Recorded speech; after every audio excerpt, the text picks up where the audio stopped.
New Mexico is mourning the death of another police officer, the second in less than a month. The Alamogordo police chief says one of his own was killed while on patrol this morning.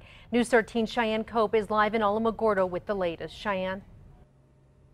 Jessica, Dean, this is still an active scene as state police investigate what led up to this shooting. We do know that the suspect involved is also dead and also was a wanted felon.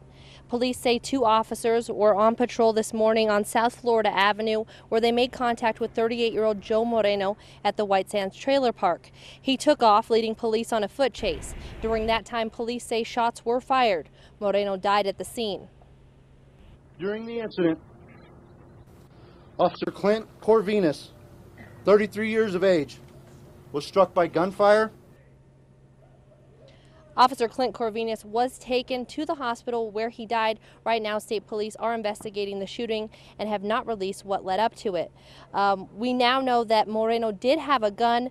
The police chief tells us officers from surrounding areas will help with calls and says his department will stand strong. Our officers will remain professional. They will remain diligent. Our officers are called to do this duty, and we will hold the line. Police say Moreno had 3 warrants out for his arrest, and he has a lengthy criminal record.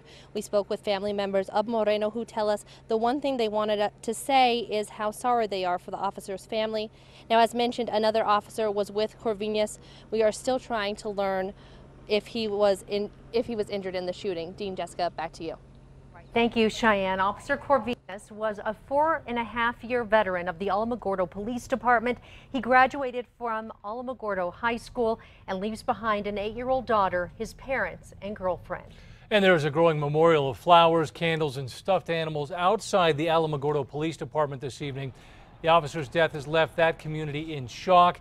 As soon as they got word of the shooting, many felt compelled to pay their respects. One of the more emotional visits at that memorial, an Otero County Sheriff's deputy who cried as he knelt at the memorial. And this photo captured fellow officers embracing, comforting each other during this very difficult time. Even as they mourn, officers are on high alert tonight after the chief says they've received threats. You can see in these photos, officers are surrounding the Alamogordo Police Department, making sure everyone there is safe. The police chief says there are people who they believe are associated with the suspect threatening police. The presence of tactical teams, to include police helicopters, were requested following a direct threat that was made to law enforcement by known associates of the suspect. The chief says there are no other suspects connected to the officer's murder.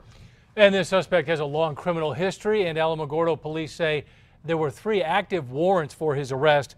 Joseph Moreno had been in and out of jail since at least 2001.